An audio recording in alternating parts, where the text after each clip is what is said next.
Hi there, Steve Kaufman here. I'm back in Palm Springs, sitting in my little room here. Today I'm going to talk about tests and quizzes and drills and those kinds of things, my view on them. But just looking at this sort of bleak background here, I think I should get myself some kind of a background, maybe a sheet of something that has some scenery or link, maybe. I don't know. Anyway.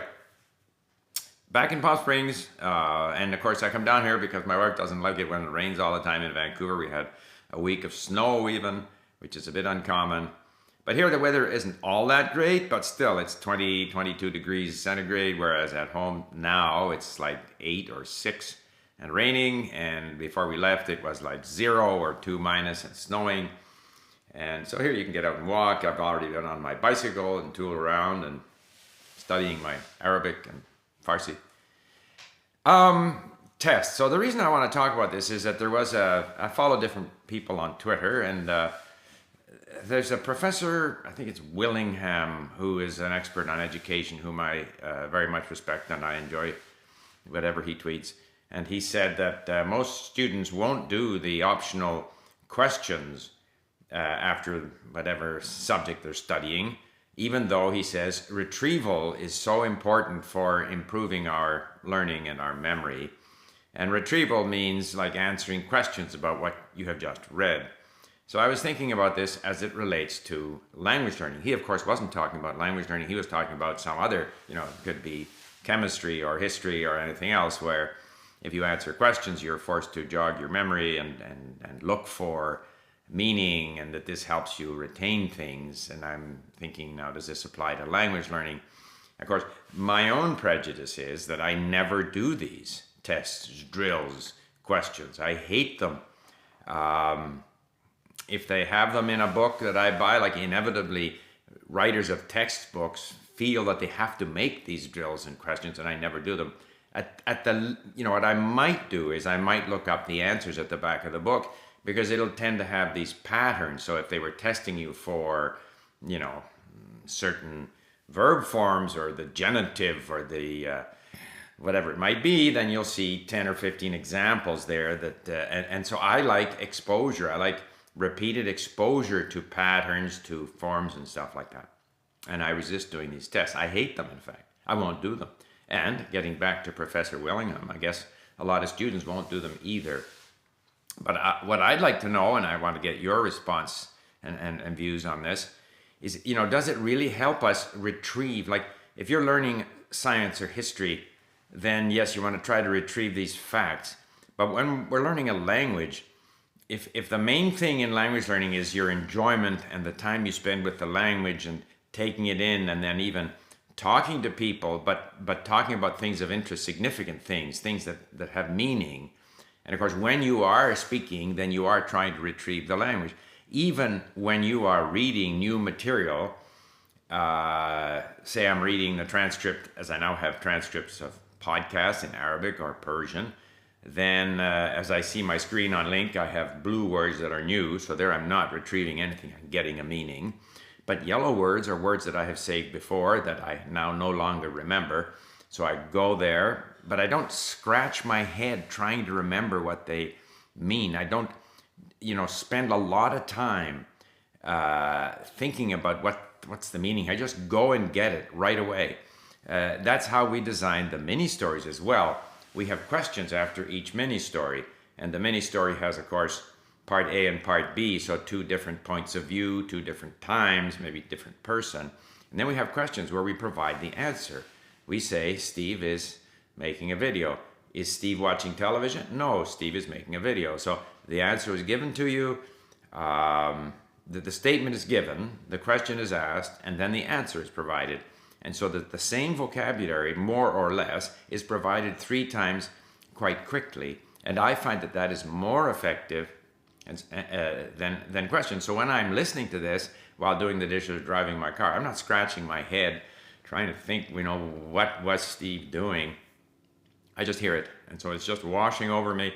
And gradually, these patterns are becoming a part of me.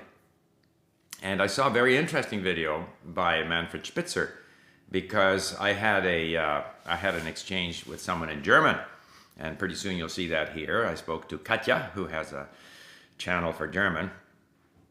And so to prepare for that, I thought, geez, I never speak German. I should maybe get into my German a little bit. So I started Googling for articles on language learning in German. And up pops Manfred Spitzer. And then there's reference to a video of his. So I watched the video. And he makes the point that we have trouble, our brains, and he's a neuroscientist who has had a lot of very good things to say. I read his book, Lernen und das Gehirn, learning and the brain. And the brain, he points out, the brain always learns. We don't know what the brain is learning. The brain learns on its own time, its own schedule. If the teacher might teach the subjunctive, the brain might decide to learn the subjunctive 6 months later. We don't know what the brain is learning. But the brain looks for relevance. So if the brain has trouble with detail, individual detail, and that's why we so quickly forget. If we meet someone at a party and they're introduced to us, we forget the name right away. If I look something up in the dictionary, I forget it right away, because the brain hasn't yet been convinced that this is something that long-term is important to the brain. The brain likes to create rules, patterns that help us navigate life, so that things that come at us 2, 3, 4, 5, 6, 7 times, the brain says, okay, this is important. This I'm going to learn. I'm going to make sense of this. And so just a little individual data all by itself is not considered meaningful to the brain.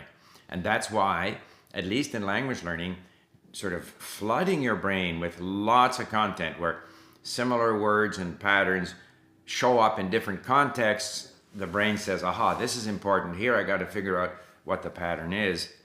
And so I thought that was a very interesting video. Again, if you Google Manfred Spitzer, and I'm trying to remember the name of the Wiederholung, like repeating, I think what was the name of that particular video. Manfred Spitzer, Spitzer, Manfred Spitzer. So given that that's how the brain learns, are we better off to spend a lot of time scratching our heads, aside from the fact that it's annoying? It's annoying to be questioned about something. If the objective is to enjoy the content, I find it not enjoyable to be asked questions about what I've just read. Even worse is in literature class when they ask you to identify symbolism and all kinds of strange stuff. And I never, just totally destroys the pleasure of reading and listening to things. So the question is this, supposedly retrieval strengthens your ability to remember things, say, in general, as a learning principle, according to neuroscientists, or some group of them. On the other hand, how does it affect our enjoyment of the process? Is it really that meaningful to us? Are we better off to just, like I often say, even in something like history, if you read 2 or 3 books on the same subject and you're getting different perspectives, so you're rediscovering things that you already know, and that's kind of confirming them, and you're kind of grabbing it and learning it better. Whereas questioning you on something you've just read is perhaps a form of block learning again. Try to nail down details in that rather than letting the brain gradually form an understanding of I'll just let that ring. So that's the question. I would like your opinion. Are tests, drills, all this other stuff useful or not? And bear in mind that in my language learning, I did tests in French at school and couldn't speak it. When I left the testing environment, I became better because I read newspapers, watched Nouvelle Vague movies and stuff like that. Now in Chinese, I had tests, but I did better than the other students. We all had the same number of tests. I did better than they did because I read more and I listened more. And once I've finished with Chinese, for all the other languages, I've never done drills, never done tests. I avoid them totally. So I'd like your views on this. Drills, tests, quizzes, asking you to retrieve information. Does it really help you learn? Or are you better off to spend that time exposing yourself to more of the language in meaningful context and allowing the brain to gradually sort things out? Now, you know where I stand on it, but I'd be interested in your views. Thank you for listening. Bye for now.